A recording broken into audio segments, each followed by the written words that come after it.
Afrique, mais surtout en Côte d'Ivoire, nouvelles réformes, ADU, conseils, avis d'experts. Bienvenue dans Diaspora, parlons immobilier. C'est parti.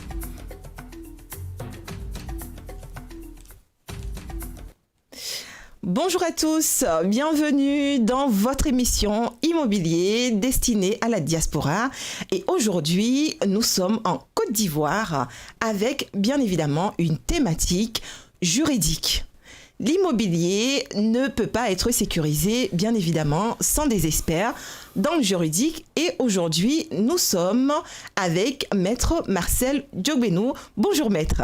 Bonjour Sidonie. Comment allez-vous? Bien, merci. Et vous-même? Ça va, merci. Parfait. Maître Djogbenou, vous exercez en Côte d'Ivoire. Tout à fait. Depuis combien de temps, du coup, vous êtes dans ce secteur d'activité? Depuis 5 ans. D'accord. Nous sommes dans le domaine du droit foncier.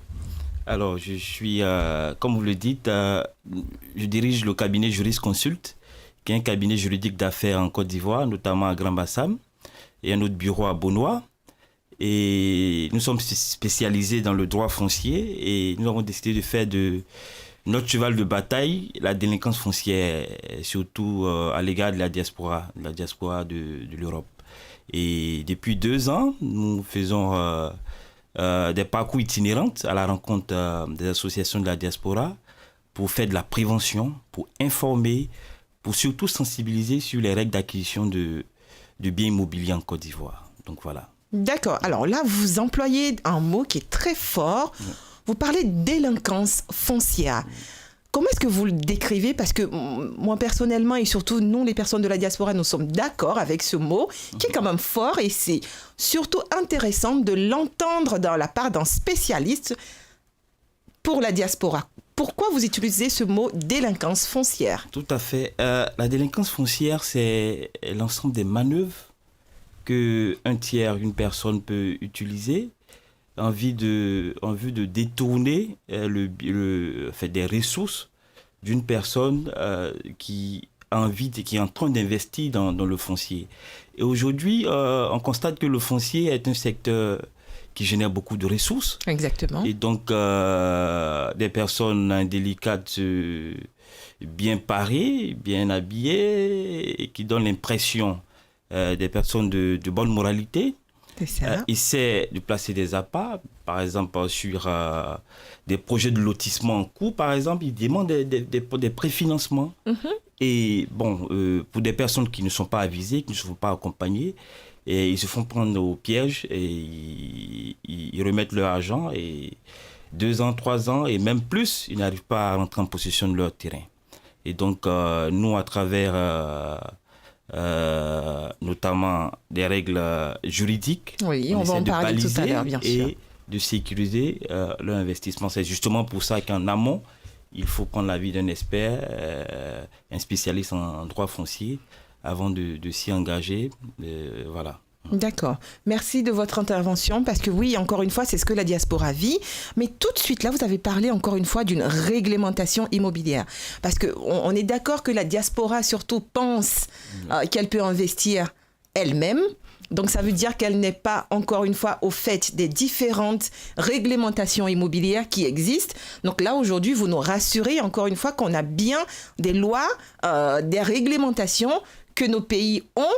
Et bien évidemment que ces personnes ne sont pas en mesure d'investir, on va dire, par elles-mêmes, du coup. Tout à fait.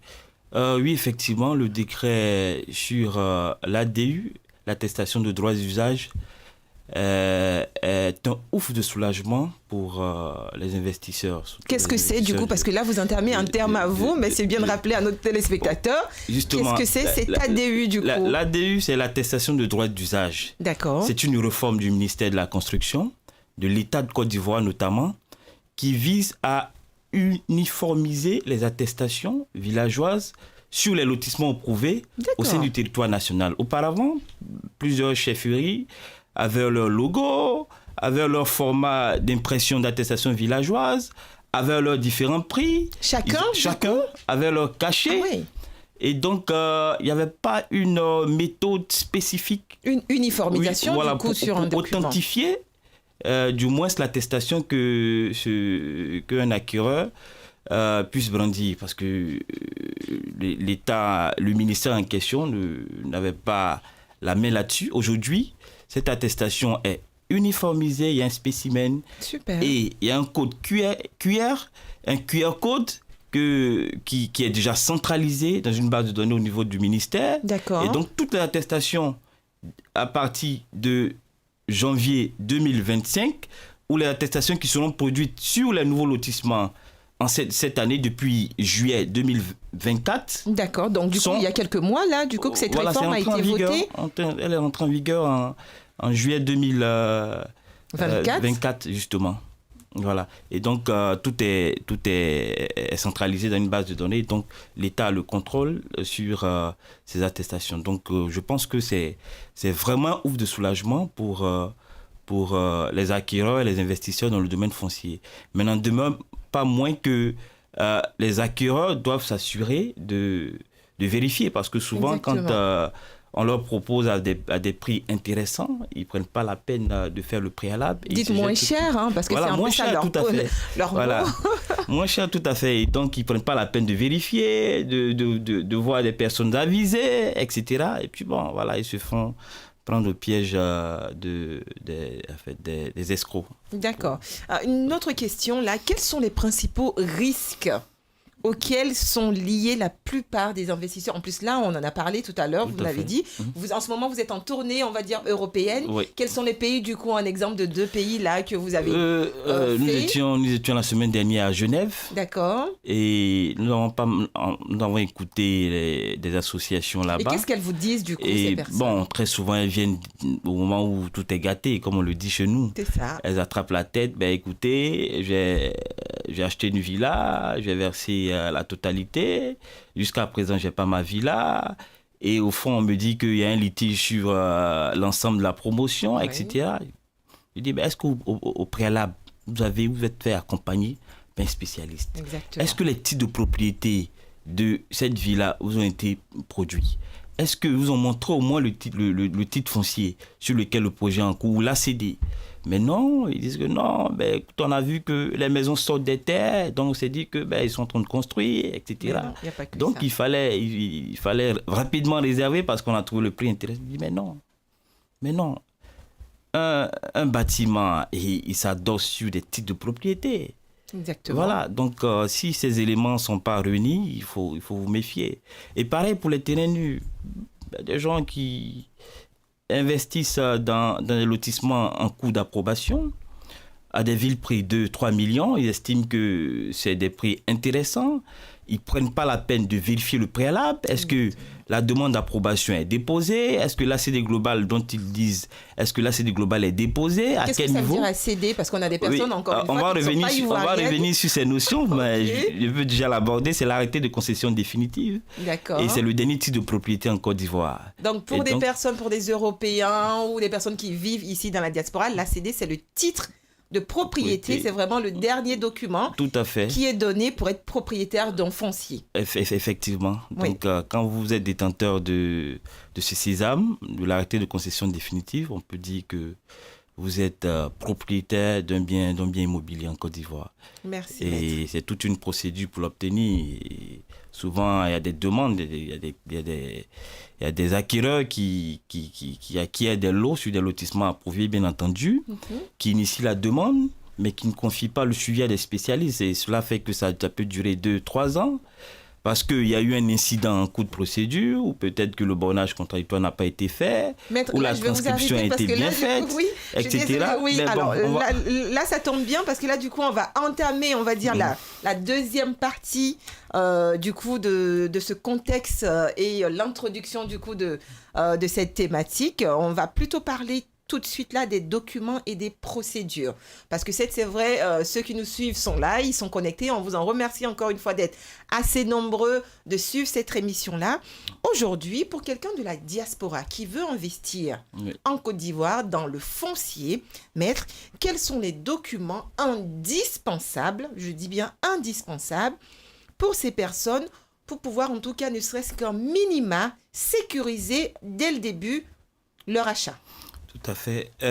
Moi, j'ai énuméré 4 voies d'acquisition d'un bien foncier en Côte d'Ivoire. D'accord. La première voie, c'est l'acquisition la plus sécure, l'acquisition avec le dernier titre de propriété qui est l'arrêté de concession définitive. Dans l'ACD. Dit ACD. Ok.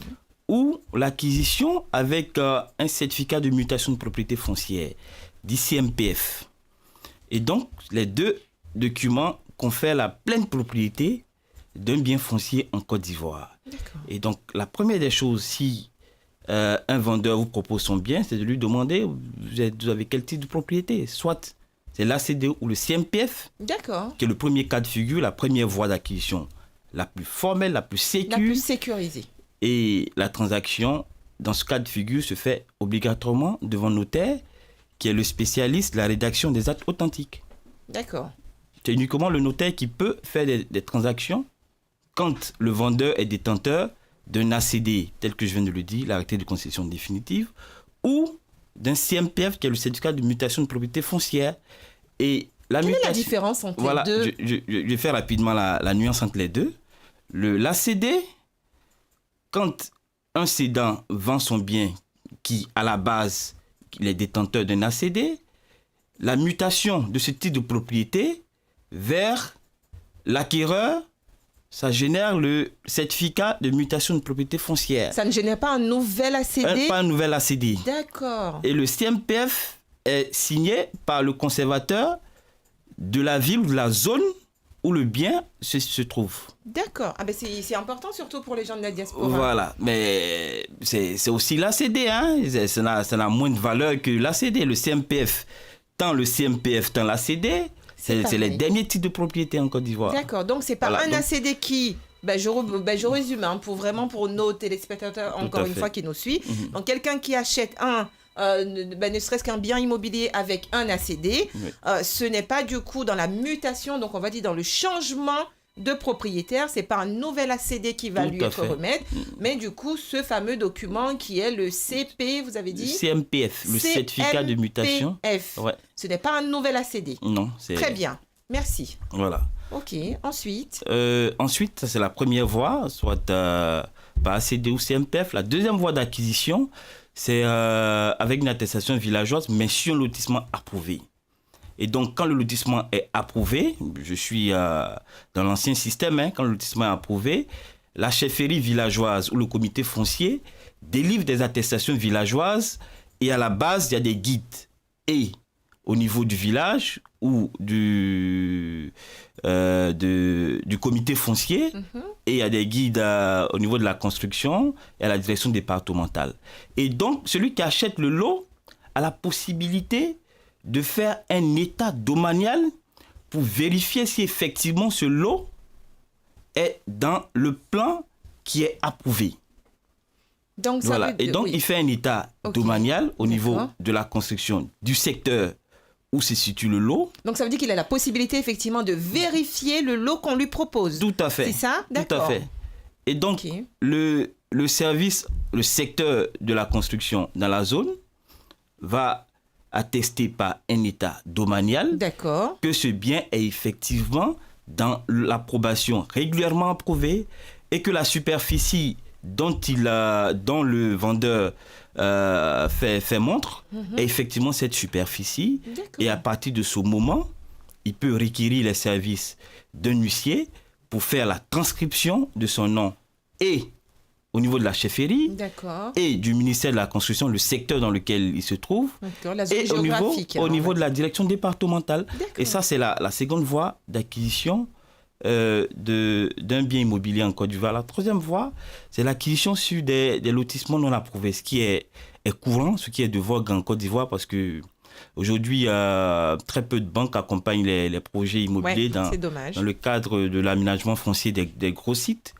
Et donc, les aménageurs fonciers sont obligés de se tourner vers des potentiels financeurs pour pouvoir prendre part au projet. C'est ce qu'on appelle le préfinancement. Voilà, le préfinancement des D'accord. lotissements. Prendre part au projet et tout ça. Mais Euh, Là où il faut faire attention, c'est que il faut pas tout de suite jeter là-dessus. Il faut vérifier. Parce que c'est moins cher. Voilà, parce que c'est moins cher en général. On se dit, écoutez, c'est une aubaine, ou bien c'est un cousin de longue date, on a fait la fac ensemble. J'ai mon terrain, surtout d'autres pensent que tout de suite, en donnant l'argent, ils sont déjà propriétaires. Tout à fait. Et donc, ils sont dans l'esprit qu'ils sont propriétaires. Non, ils sont partenaires d'un projet immobilier. D'accord. Et donc, ils doivent s'imaginer un peu le risque qu'ils partagent avec le promoteur ou avec l'aménageur. Et donc, il y a des vérifications requises en amont pour s'assurer que le projet est viable ou pas. Parce qu'aujourd'hui, il y a des zones d'aménagement différées, il y a des servitudes inscrites par l'État pour des projets d'envergure nationale. Et donc, si vous ne prenez pas la peine de vérifier si la zone n'est pas ZAD, il n'y a pas une réserve administrative. Qu'est-ce que vous avez... Alors, vous avez dit ZAD, ça veut dire quoi? Zone d'aménagement différé.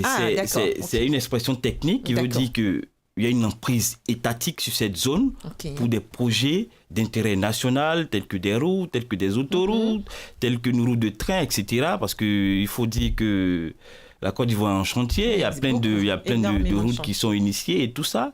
Et donc, il faut prendre la peine de vérifier tout ça. Et cette vérification, encore une fois, passe par des professionnels. Par des spécialistes qui connaissent un peu plus ou moins des zones spécifiques ou des zones où il y a des grands projets, etc. Parce que celui qui vient solliciter votre financement, il vous le dira pas. Il vous le dira pas, bien sûr. Voilà, il vous le dira pas. Et certains, à travers ce mode d'acquisition, spolient beaucoup nos concitoyens. Exact. Surtout de la diaspora. De la diaspora. Qui sont en manque d'informations. Voilà, ils sont en manque d'informations. C'est ce qui fait que nous avons fait de ce combat notre cheval de bataille. Merci. Et nous prenons pour la peine d'aller dans les pays de l'Europe pour rencontrer des associations, pour rencontrer nos compatriotes de la diaspora, pour les informer, pour faire de la prévention et surtout pour leur donner envie d'investir encore au pays. Voilà. Donc, ça fait déjà la troisième voie d'acquisition. Et puis, la dernière voie, c'est sur des lotissements quasi villageois. Quasi villageois, il n'y a pas de projet d'aménagement. Il n'y a rien du tout. Mais ça, c'est dans les villages, etc. Parce que, bien entendu, nous avons des villages. Il faut que des gens aussi puissent savoir. Voilà. Mais là aussi, il y a des modes de vérification. Il y a des modes de sécurisation juridique de votre investissement, de sorte que quand l'urbanisation va arriver, on puisse véritablement formaliser et vous faire des titres de propriété. Merci. Voilà. Alors, moi, Sidonie, effectivement, qui accompagne également la diaspora sur les projets immobiliers via mon cabinet Belle Avenue Consulting. Maître, c'est bien qu'on puisse aussi en parler. Tout à fait. C'est vrai que vous avez parlé de 4 différentes modalités d'acquisition de foncier ou d'immobilier en Côte d'Ivoire. Moi, pour vous dire clairement, dans mes entretiens avec mes clients, surtout de la diaspora, je ne les conseille pas, on va dire, les 2 derniers. Parce que, encore une fois, c'est plus ou moins pour des personnes qui sont, vu qu'en général, ils sont plutôt sur des projets, surtout certains à court terme, mais de leur dire en fonction de votre financement, vous ne pouvez pas être tout de suite à court terme, de voir plutôt moyen terme. Ouais. Et en général, ils vont être plutôt sur, on va dire, des zones aujourd'hui dans ce grand Abidjan-là, où effectivement, encore une fois, il faut pousser nos personnes de la diaspora à toujours investir dans des lotissements approuvés. Quelle est la différence entre les deux? Parce qu'encore une fois, il y a certaines qui ne savent pas la différence entre un lotissement qui est approuvé et un lotissement qui est non approuvé. Qu'est-ce que vous priorisez entre les deux? C'est vrai, la voie la plus sécure, c'est sur un lotissement approuvé. Mais là encore, il y a souvent des incidents de procédure, comme je le dis. Par exemple, quelqu'un qui a acquis un lot en 2022 sur un lotissement approuvé, et qui est assis, qui se dit, le lotissement approuvé, il est assis, il n'engage pas sa procédure d'accéder. Mais en cours de vie, il peut avoir des incidents, il peut avoir des revendications sur, et même sur l'arrêté d'approbation, parce que peut-être que... Fourni par l'État, du coup, il peut même avoir des modifications. Peut-être que l'arrêté d'approbation n'a pas suivi les procédures dans toutes ces normes, peut-être qu'il y a eu des vices de procédure. Un propriétaire terrien peut dire, écoutez, ça m'appartient ce terrain. Et il peut avoir des sursis à traitement des lots issus de ces lotissements. Et donc, il est important, quand vous faites des acquisitions sur des lotissements approuvés, d'initier votre demande d'ACD. De faire suivre cela par des spécialistes. Encore une fois. Parce que l'une des réformes de l'État de Côte d'Ivoire, c'est de renforcer l'ACD. Aujourd'hui, un lotissement peut être annulé, mais l'ACD issu de ce lotissement peut demeurer, peut être valable. Est valable, je ne dis même pas peu, est valable. Super. Donc, est valable jusqu'à ce que vous l'attaquiez devant le Conseil d'État, vous arrivez à apporter la preuve qu'il y a eu un vice, etc., pour qu'on puisse l'annuler. Ouais. Bon, maître, ça c'est très bien ce que vous dites, parce qu'encore une fois, vous savez que l'émission c'est Diaspora Parlons Immobilier, donc la plupart effectivement de ceux qui vont suivre, ce sont des abonnés qui sont un peu partout dans le monde, en dehors de la Côte d'Ivoire, c'est aussi ça, nous sommes là pour les aider. J'ai 2 questions pour vous, maître, personnellement. Pourquoi vous êtes engagé dans ce combat pour la diaspora? J'ai souvent mal au cœur de voir de nos compatriotes venir à nos cabinets dire « Ah, mais vraiment, c'est toute une économie de vie que j'ai investi dans cette acquisition. Aujourd'hui, je suis proche de la retraite. Je veux faire une petite maison, venir me reposer. » Et on est obligé d'engager des contentieux. Souvent même, les escrocs ou les vendeurs indélicats, ben souvent ils prennent la fuite. Souvent, vous ne les retrouvez pas. Souvent, leur adresse change. Exactement. Et j'ai plein de cas comme ça. Comment l'État de Côte d'Ivoire, entre nous, maître, comment l'État de Côte d'Ivoire voit tout ça? Est-ce qu'elle agit, encore une fois, vers ces personnes, on va dire, oui, qui exercent cette délinquance foncière? Et moi, j'aime beaucoup votre mot. Qu'est-ce que l'État de Côte d'Ivoire fait vis-à-vis de ça quand on a des vendeurs qui disparaissent ou quand on a des vendeurs qu'on ne sait pas, même vous, dans votre cabinet? Comment vous arrivez à défendre, du coup, vos clients et retrouver ces fossoyeurs qui arrivent à faire cela? Bon, il y a toute une loi, il y a des dispositions juridiques qui nous permettent d'enclencher des procédures. Et ça, il faut saluer l'État qui continue de mettre des balises, de sécuriser autant que se faire le peut, sécuriser l'investissement foncier en Côte d'Ivoire. Mais la loi, elle est générale et impersonnelle. L'État ne viendra pas vous dire, avant d'acheter, venez me voir et tout ça. C'est à l'acquéreur de prendre ses dispositions. C'est ça, de vérifier. C'est pourquoi je dis toujours, quand je les rencontre, en amont, faites-vous assister. Ça ne va pas vous coûter le prix d'acquisition du terrain. Très souvent, on veut faire des économies. Non, ma maman va aller verser l'argent. Non, j'ai un cousin qui va... Mais ce n'est pas le transport de l'argent vers le cédant ou le vendeur qui pose problème. Exactement. Voilà, parce que si c'est ça, très souvent même encore, il y a problème à ce niveau. Celui même qui transporte l'argent n'arrive même pas. Souvent, il ne vient même pas arriver à bord. Il n'arrive même pas à bord. Donc, il est vraiment important qu'en amont, les acquéreurs, les investisseurs dans le domaine foncier prennent la tâche avec des cabinets spécialisés pour les orienter, pour vérifier la fiabilité des documents qui leur sont proposés. Mais sinon, l'État a fait son boulot. C'est ça. Il y a les tests de loi qui sont là, du côté pénal comme civil, qui protègent l'acquéreur ou l'investisseur. Mais quitte à toi de prendre des dispositions juridiques en amont pour t'assurer de la véracité des documents qu'on te présente. Sinon, à défaut, on sera obligé, comme on le fait tout le temps avec nos partenaires juridiques, d'engager des procédures qui n'en finissent pas. C'est des coûts que ça génère. Ça prend du temps et c'est en cela que on va peut-être interpeller l'État sur la durée des procédures. En première instance, ça peut souvent mettre 1 an et plus. En deuxième instance, n'en parlons pas. Ainsi de suite. Et ça crée du découragement. Et vraiment, nos compatriotes aujourd'hui, vu cette lenteur, n'ont même plus envie d'investir. On se plaint beaucoup. Surtout nous qui sommes ici, personnes de la diaspora, on n'est pas là-bas. Le temps pour nous aussi, comme vous aussi, c'est de l'argent. Maître, une autre question, vous venez d'en parler à l'instant encore. Comment est-ce qu'on s'assure de l'authenticité d'un titre à la fois foncier ou de cet acte de propriété? Moi, j'étais personnellement un peu frustrée une fois de rencontrer un client qui me disait qu'une autre personne à lui a dit quasiment qu'il n'y a pas de notaire en Côte d'Ivoire. Qu'est-ce que vous dites encore? Oui, j'étais aussi surpris. Exactement. Comment, du coup, une personne de la diaspora, on peut s'assurer que ce titre, l'authenticité du coup de ce document? Est-ce qu'on a des ordres de notaires, des ordres de juristes? Je ne sais pas, parce qu'encore une fois, il y a énormément de personnes de la diaspora qui pensent que oui, on n'a pas des ordres de notaires, Comment vous pourriez défendre encore une fois le juridique en Côte d'Ivoire et leur dire que oui, ça existe ou pas, je ne sais pas. Oui, c'est évidemment, on peut vérifier un titre de propriété. Si il y a un ACD, c'est supposé qu'il y a un titre foncier. Et la conservation foncière, c'est les livres fonciers en Côte d'Ivoire. Donc on a une conservation foncière. On a une conservation foncière. Merci. Et les livres sont tenus. Et tous les biens qui sont immatriculés, qui sont titrés, où il y a des ACD ou des CMPF, on peut les vérifier. Et le coût n'est pas énormissime. Pour vérifier un ACD, vérifier si un ACD est authentique, il faut déjà savoir le titre foncier. Une fois que le titre foncier est sûr, il faut savoir à quelle conservation ce bien est rattaché. D'accord. Et même un usager en dehors, indépendamment du notaire, sauf que le notaire, ou nous, qui sommes des cabinets juridiques, nous avons des regards juridiques sur le bien.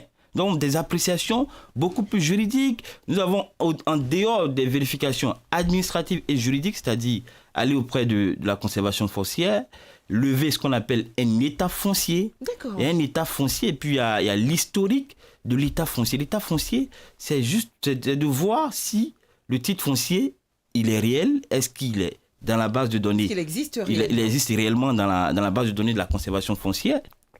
Et s'il existe réellement, est-ce que le bien ne fait pas l'objet d'une prénotation, c'est-à-dire d'une inscription spéciale, ou si le bien ne fait pas l'objet d'une hypothèque. La prénotation, c'est très souvent quand il y a un litige sur le bien. Il y a une tierce personne revendique le bien, elle initie une procédure pour empêcher la partie adverse de céder le bien. D'accord. Parce qu'en coup de procédure, la partie adverse peut se débarrasser du bien. Ben oui. Et puis voilà.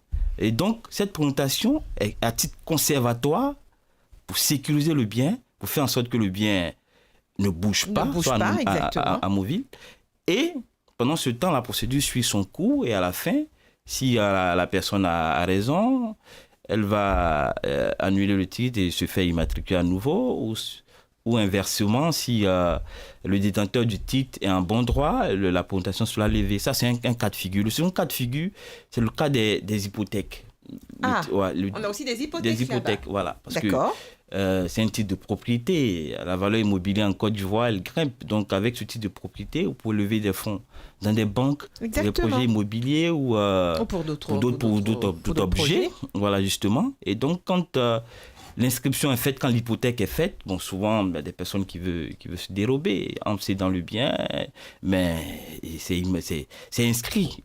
Donc, l'hypothèque est inscrite. Ah, l'hypothèque est également inscrite sur le titre foncier, au niveau de la conservation. C'est pas vrai. Voilà, si c'est une hypothèque légale, elle est inscrite systématiquement. Mais qui fait le rapport du coup? Par exemple, quelqu'un qui prend une hypothèque avec son bien auprès d'une banque, comment est-ce que la conservation foncière est informée de cela? C'est une procédure. D'accord. Celui qui encore une fois, c'est pour ça qu'il faut se faire accompagner toujours. Celui qui prête son argent va initier la procédure, va s'assurer que l'inscription est faite avant de te donner ton argent. Ben oui, bien sûr. Mais vous savez, tout ça, c'est encore des choses que les gens ne savent pas. Voilà, encore une fois, il faut se faire accompagner par des gens qui vont vous aiguiller, qui vont vous conseiller sur comment aussi établir le dossier, tout ça, et c'est très bien. Voilà, et donc en dehors de cette vérification administrative et juridique, il faut faire des vérifications physiques, techniques même du bien.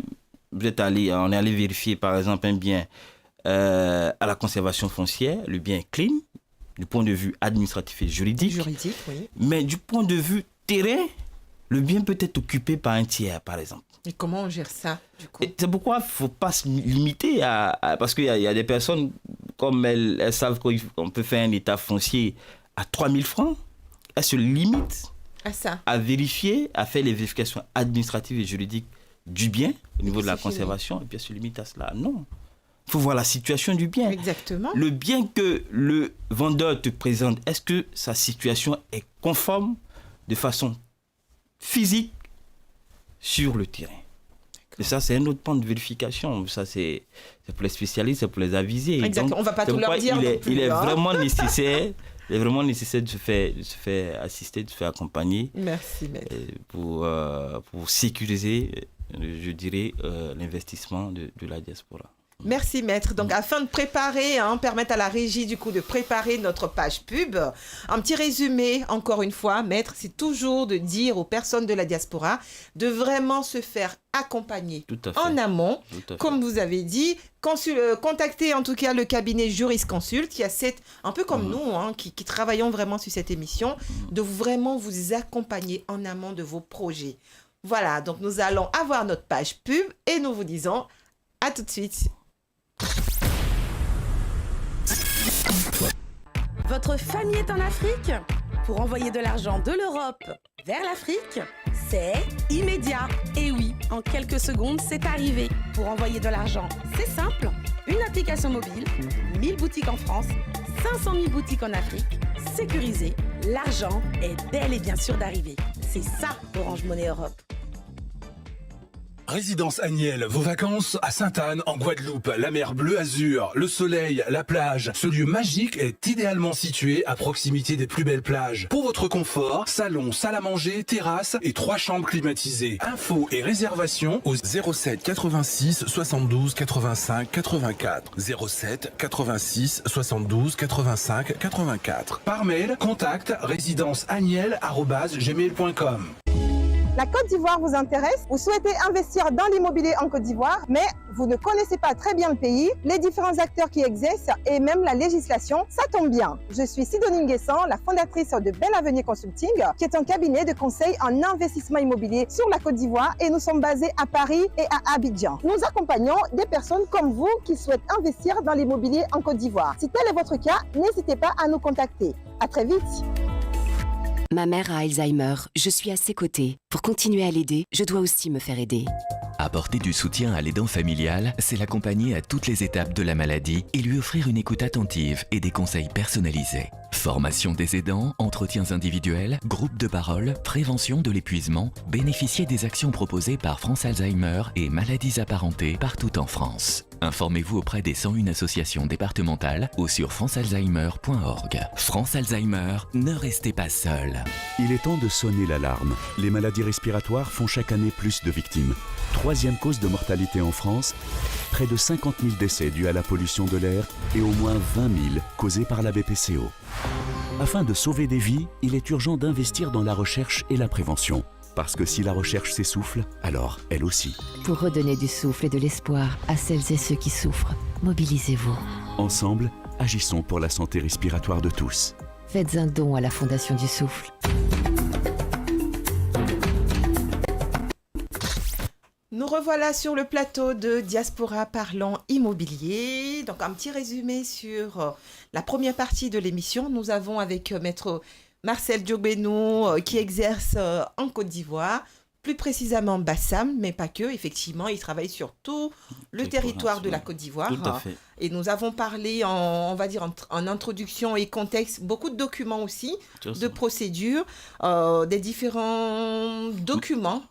Maître, différentes voies d'acquisition. Les différentes voies d'acquisition, vous avez parlé, il y en a 4. C'est ça. Exactement, donc ça c'était la première partie, maître. Sur cette deuxième partie, nous allons parler vraiment des acteurs réels, parce que ce sont ces personnes dont la diaspora a besoin pour préparer, sécuriser leurs investissements. Quel est votre rôle concret? Parce que là, vous avez parlé d'huissier, vous avez parlé de juriste, vous avez parlé de notaire. Quel est le rôle de ces personnes réellement dans les transactions immobilières en Côte d'Ivoire? Merci, question très pertinente. Comme je le disais, je suis agent d'affaires judiciaire. Et un agent d'affaires judiciaire, c'est une personne agréée par le garde des Sceaux, le ministre de la Justice, donc reconnue au niveau national pour exercer, pour ouvrir un cabinet juridique d'affaires. Et mon rôle en tant qu'acteur de ce processus foncier, c'est de vérifier la légalité des titres de propriété parlant du foncier. D'accord. Et de conseiller à tout investisseur de lui dire si le bien il est bon ou pas, s'il est avantageux en termes financiers, et du volet juridique, vérifier la légalité des documents.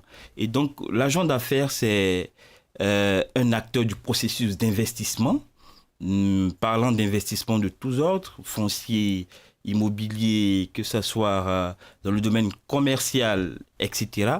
Et donc, nous sommes un acteur indispensable de cette chaîne également. Et il y a aussi des notaires qui sont des rédacteurs des actes authentiques.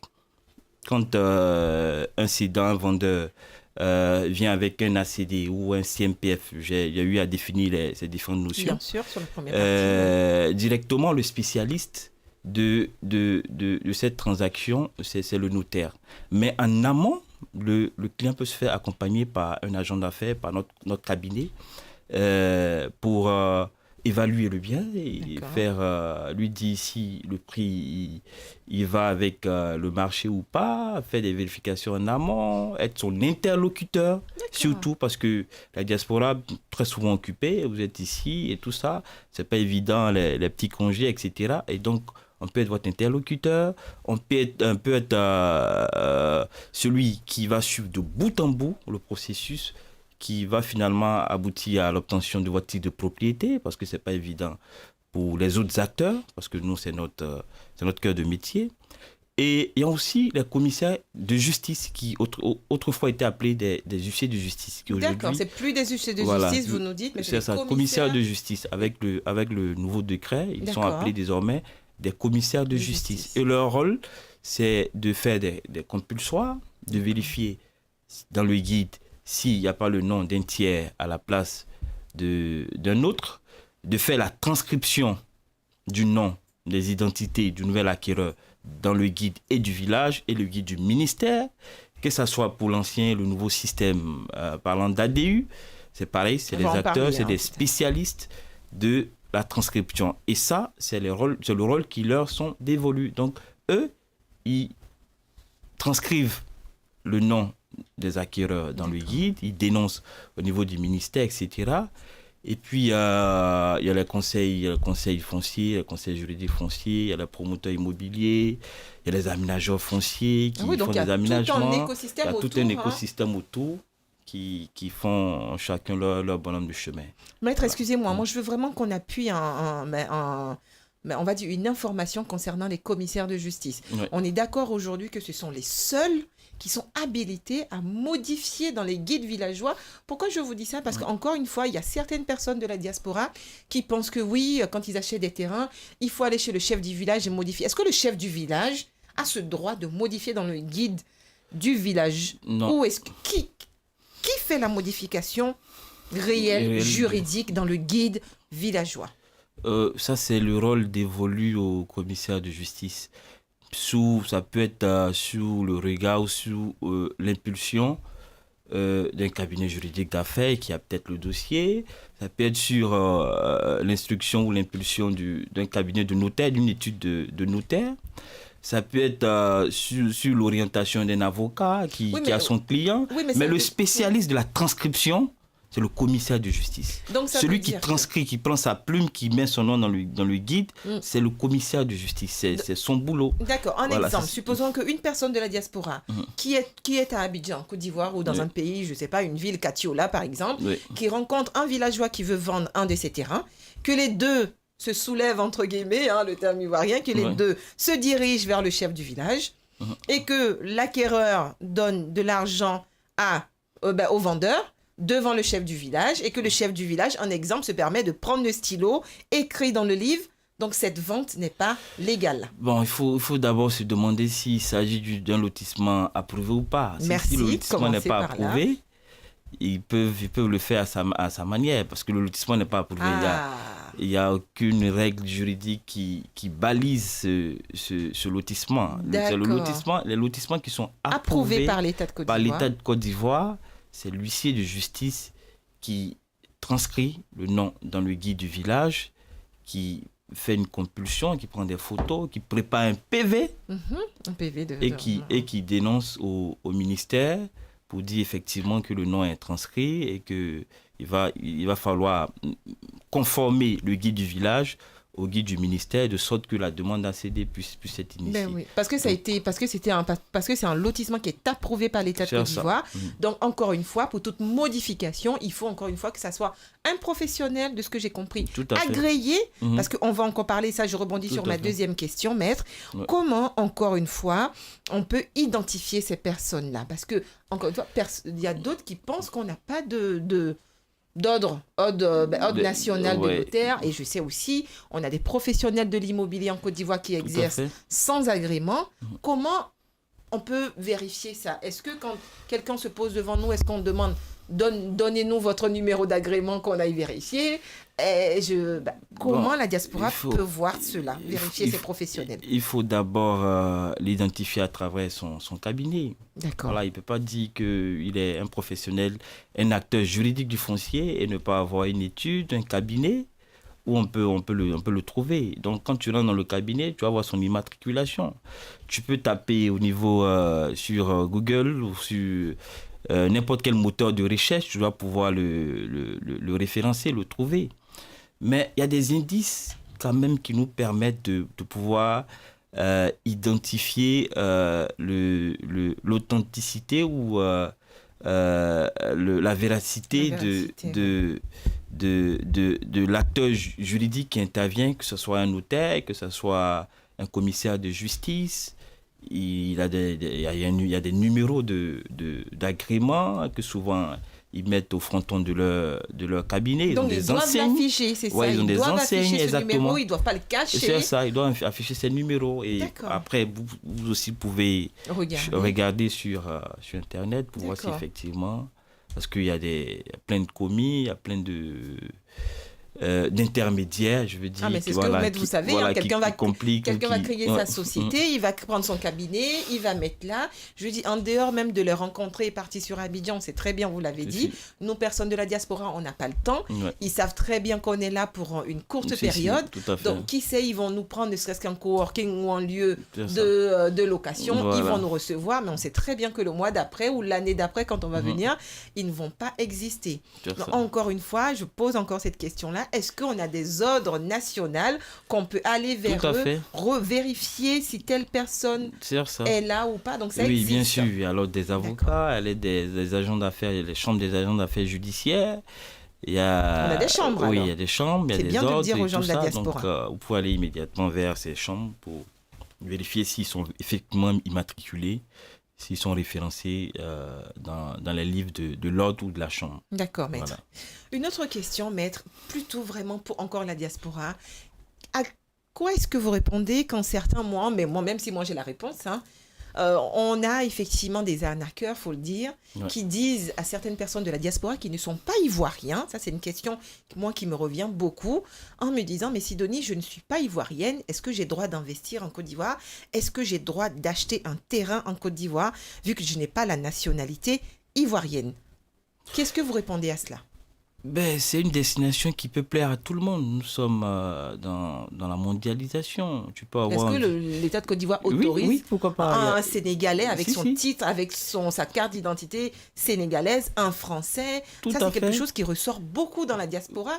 Oui, je peux répondre par l'affirmative. Il y a plein. Il y a beaucoup plus même. Nous, on a des gros clients que je vais taire l'origine, mais qui investissent beaucoup dans le foncier. C'est des grands acteurs. Quand tu leur dis tout de suite, il y a un tel projet, ils te demandent à mettre dessus. Une fois, tu leur dis, OK, ils sont prêts à prendre plusieurs lots. Et donc, pourquoi pas pour la diaspora de l'Afrique? Pourquoi pas? C'est ça. Je pense qu'il n'y a aucune mesure juridique qui restreint l'acquisition d'un étranger, d'un bien immobilier. Exactement. Non, pas du tout. On a plein de clients qui sont sénégalais, togolais, etc., mais qui font pas mal d'acquisitions au pays. C'est ça. C'est exactement ce que je leur dis, parce qu'encore une fois, ils pensent qu'il faut avoir un titre de séjour ou des documents, ou peut-être qu'il faut se faire sous couvert. On sait très bien aujourd'hui, un peu à Dubaï, ça s'est fait aussi. Il faut passer par un Ivoirien pour pouvoir acquérir un terrain. Et moi, c'est pareil comme Maître Deweynou, la Côte d'Ivoire aujourd'hui est plutôt sur, on va dire, de la mondialisation. Tout à fait. Voilà, on est le premier pays aujourd'hui dans l'Afrique de l'Ouest où l'investissement immobilier, encore une fois, est très intéressant. C'est ouvert à tout investisseur qui est en mesure, effectivement, de pouvoir financer, payer le bien Tout à ou fait. bien évidemment de se mettre en règle aussi. Et c'est pour ça, encore une fois, il faut vous rapprocher des professionnels de l'immobilier, toujours d'abord dans le juridique, dans le conseil, qui vont eux mieux vous aiguiller petit à petit, quel temps ça prend, combien de temps aussi, tout ça. Donc c'est super important. Une autre question, maître. Oui, Quels sont allez-y. les outils, vous, aujourd'hui, que vous avez pour pouvoir, en tout cas, aussi communiquer sur Jurisconsult? Comment vous arrivez aussi à accompagner vos clients de la diaspora? Parce que ça aussi, on a quelque chose qui touche aussi à ça. Est-ce que vous avez des outils de suivi de vos clients sur la diaspora? Parce que moi, personnellement, j'en connais pas beaucoup en Côte d'Ivoire. Bon, c'est la proximité. Hein. Bon, ça. on a pas mal de dossiers en Côte d'Ivoire, mais on prend le soin de venir vers la diaspora pour faire de l'information parce qu'on estime que on doit sécuriser au maximum les investissements de nos compatriotes à travers des informations, de la prévention, etc. Et je pense que l'État va s'inscrire progressivement dans cette dynamique parce que, oui, on est ici, des gens courent beaucoup et tout ça, donc c'est pas évident On n'a pas le temps. d'être tout le temps informé. Mais comme tu l'as dit en amont, il faut forcément prendre des attaches avec des spécialistes C'est ça. pour pouvoir effectivement vous orienter. Sinon, en dehors de cela, il y a on a notre site internet, on a notre page Facebook, on a les canaux digitaux, en gros, qui nous permettent d'informer la diaspora, nos compatriotes et les investisseurs. Et quel est votre site sur le- internet du coup pour que cabinet- nos téléspectateurs ou nos Voilà, abonnés vous tapez puissent vous... cabinet Jurisconsult, vous verrez tout de suite le site internet ou www.cabinetjurisconsult.com. D'accord. Ok. www.cabinetjurisconsult.com. Et on tombe tout de suite Tout de sur suite vos... sur le site internet ou cabinet Jurisconsult, Facebook. Alors, vous verrez tout de suite nos coordonnées téléphoniques, nos numéros WhatsApp, etc. D'accord. Et vous pourrez poser des questions, on est ouvert. Et ça nous fera plaisir de répondre à toutes vos préoccupations, de vous orienter, de vous assister, de vous accompagner. De sorte, et là déjà, on est en train de mettre en place un réseau de professionnels, Exactement. bien sûr avec Sidonie, pour être beaucoup plus proche et C'est ça. d'être aux besoins de répondre aux besoins de la diaspora. Voilà. D'accord, maître. Merci beaucoup. Une question très juridique, maître. Est-ce que les gens de la diaspora ont les mêmes droits et devoirs que ceux qui sont en Côte d'Ivoire? Oui, si, ils sont ivoiriens, ils ont les mêmes droits. Ils peuvent être ceux qui- ivoiriens et travailler à l'extérieur. Oui. Donc, dès que tu franchis le seuil du pays, tu rentres sur ton territoire, D'accord. immédiatement, tes droits, tes prérogatives et tout ça, Sont les mêmes. Ouais, sont les mêmes. Et ceux qui ne sont pas ivoiriens, encore une fois, on va revenir. Parce que ça, encore une fois, c'est vraiment une question que les gens se posent, mais ils n'arrivent pas vraiment à avoir des réponses. Et aujourd'hui, on a l'opportunité et la chance de vous avoir sur le C'est plateau. ça. Moi, je veux vraiment qu'on fasse vraiment comprendre à ces personnes qui hésitent encore à investir en Côte d'Ivoire que, bah oui, ils ont les mêmes droits. Je vais vous laisser en Si, tout si. cas répondre.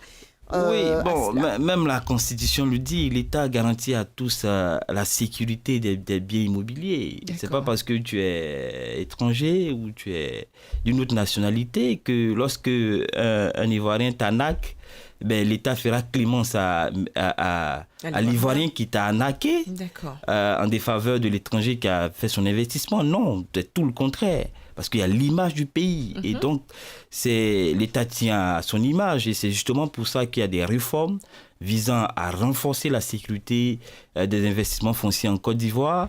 Et je pense avec son appareil judiciaire, l'État, avec les codes de loi, le code pénal, le code civil, les sanctions sont prises à l'égard du vendeur malveillant, du vendeur qui a un esprit d'arnaquer un expatrié ou quelqu'un d'une autre nationalité. Et donc, la loi, c'est la même. La loi, c'est la même. Que tu sois Que tu sois ivoirien, que tu sois un autre étranger, pays.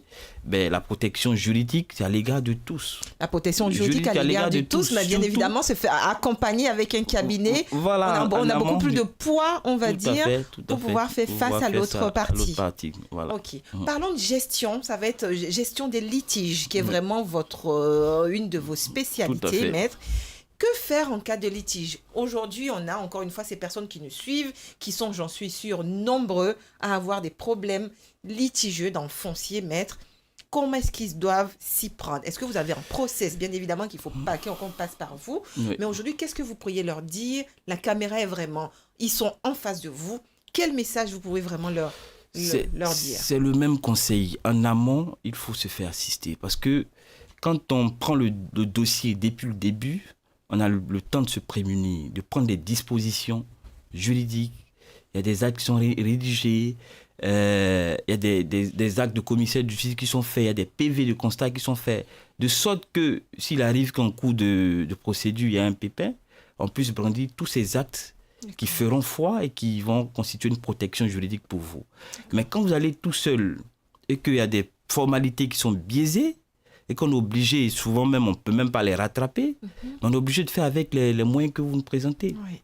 Voilà, vous venez, souvent des gens qui viennent, ils ont versé de l'argent, ils n'ont pas pris des reçus, ils n'ont que des messages WhatsApp, il faut faire le lien, il y a d'autres, il y a la partie adverse, le vendeur qui conteste le montant, mais il faut faire la preuve de tout ça. Exactement. C'est pourquoi en amont, il faut prendre la tâche. Très souvent, ils disent que non, c'est cher, non, je vais économiser, mais tu vas pas... Tu veux économiser, mais tu vas payer les frais d'un procès. Exactement. Non seulement le Beaucoup procès a a un coût, il y a la durée de la procédure, et puis il y a les éléments parce que le droit, c'est les éléments de preuve, c'est les éléments matériels. Ah oui, c'est ce voilà. qui... Mais si vous ne vous donnez pas les éléments matériels, comment est-ce qu'on pourra vous défendre?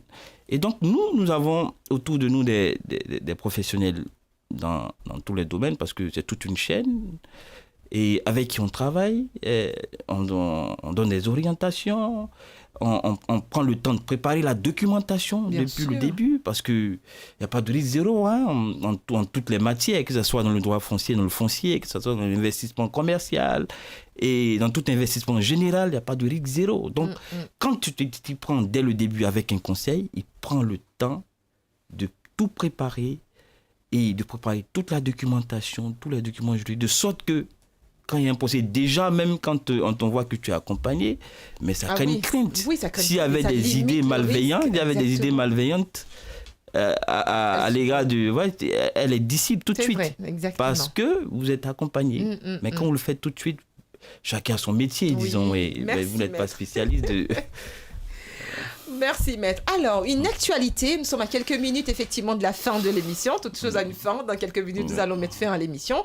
Maître, parlons d'une actualité. Vous avez annoncé au début de l'émission, dans l'immobilier en Côte d'Ivoire, pour moi, qu'il y a une réforme, mais primordiale et surtout une nouveauté. Moi, je le dis souvent. En quelques minutes, allez, en 2 minutes, qu'est-ce que c'est cette réforme sur l'ADU ?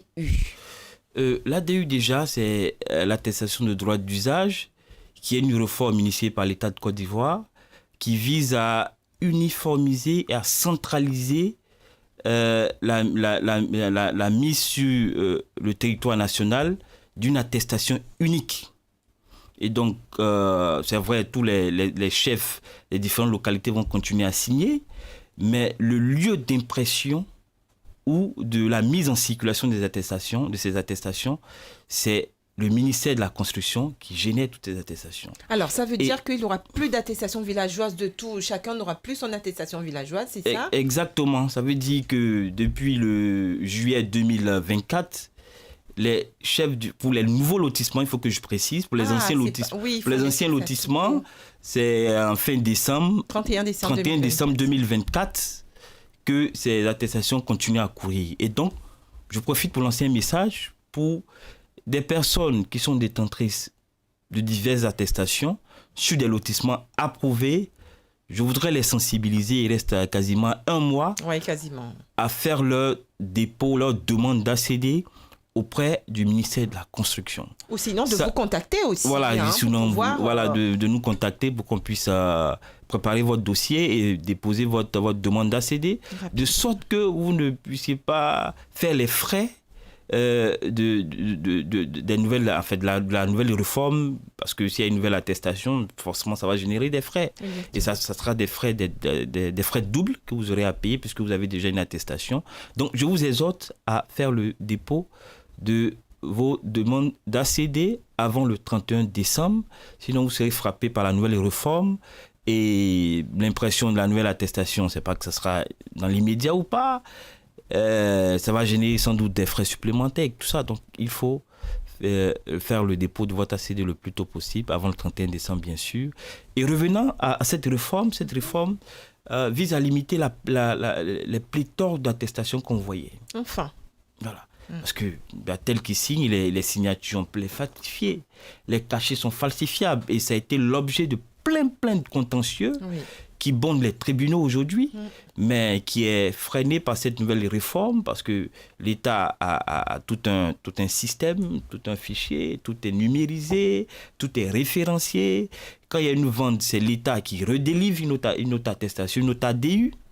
Et donc, ça fait que c'est contrôlé, c'est suivi et ça évite de créer, comme je le disais, des arnaques et ça limite aujourd'hui la délinquance foncière. Donc cette réforme est salutaire. Elle est salutaire. Elle est salutaire, voilà. En tout cas, merci beaucoup, maître. Nous sommes à la fin de l'émission et pour effectivement, on va dire, faire vivre cette émission, on va finir plutôt par mettre en quelques minutes une conclusion. En deux phrases, la conclusion sur la thématique. C'est 2 conseils. Mon mot de fin se résume en 2 conseils. Vous voulez investir en Côte d'Ivoire, faites-vous accompagner en amont. C'est très important. Peu importe celui qui vous cède le bien, faites-vous accompagner. Ça vous préserve des litiges éventuels et ça vous permet d'avancer en toute rapidité. Ça, c'est 1. De 2... Sereinement aussi. Oui, surtout sereinement, ça, il faut le dire. Et de 2, rappelez que le secteur foncier en Côte d'Ivoire, le foncier, la valeur foncière grimpe aujourd'hui. Elle est très importante en Côte d'Ivoire et elle grimpe au fur et à mesure. Donc le foncier est un secteur, non seulement en termes de revenus, mais un secteur vraiment important qui permet d'accroître beaucoup de revenus. Donc moi, je vais exhorter la diaspora à investir dans le foncier.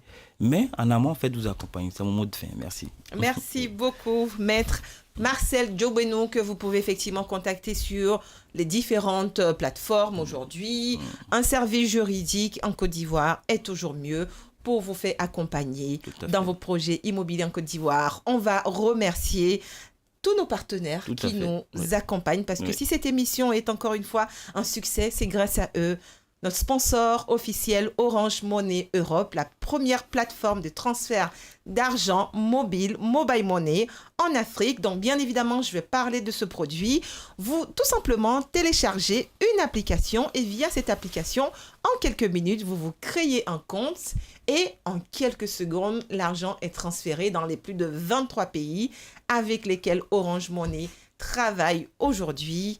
Merci également à KNA Média Radio, qui est notre partenaire. Merci à Alain, qui gère effectivement toute cette production de l'événement, de notre émission. Et je vous dis, moi, Sidonie Nguessan, fondatrice de cette émission, du cabinet Belle Avenue Consulting, qui est un cabinet qui accompagne la diaspora dans les différents projets immobiliers sur la Côte d'Ivoire. Merci à vous. Rendez-vous le mois prochain et nous comptons sur vous pour être de plus en plus nombreux. À bientôt. À bientôt, merci.